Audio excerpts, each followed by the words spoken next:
All right, we're going to call the meeting to order, and we'll start streaming here. Get started. Want to welcome everybody here this morning. We have a busy agenda for two bills that are very important, but also I know that people want to be heard. We're going to take testimony on that. We will probably recede to the call of the chair and come back afterwards. I would certainly encourage everybody to watch and stay around, because we will, no matter what time we adjourn this evening, we will be coming back here as a committee to move forward, and we have a full committee meeting tomorrow. So with that being said, the first bill on the agenda is House Bill 3346, which is increasing the capital reserve and funding reserve funds increase.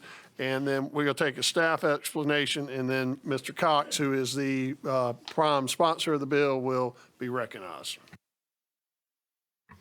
Thank you, Mr. Chairman. I'll do a quick summary. House Bill 3346 amends Section 1111-310 to increase the General Reserve Fund from 5% to 7% of the General Fund revenue.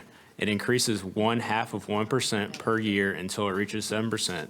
The bill also amends Section 1111-320A to increase the capital reserve fund from 2 to 3% of the general fund revenue. This increase for the capital reserve fund will take place over 1 year. These provisions would only take effect upon ratification of amendments to Section 36A and 36B, Article 3 of the Constitution of the state. With regards to the fiscal impact, starting in fiscal year 23-24, the General Reserve Fund contributions will increase by $51.3 million and an additional $50 to $60 million annually until the 7% threshold is reached, for a total additional funding in the General Reserve Fund of $222.6 million.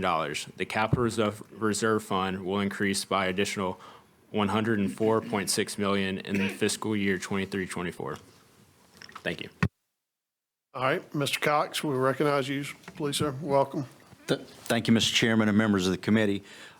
Very briefly, I'll just say every year it has become more and more expensive for us to maintain and improve the essential government services that we provide through increases in costs and also salaries.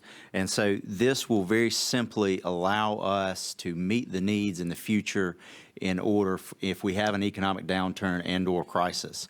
We have a robust economy right now created by the citizens of South Carolina and state funds that have been well managed by this committee. And so I'd ask that we put this to the citizens of South Carolina to vote on, so that we can ensure that we can meet any economic downturns or crises that lay ahead.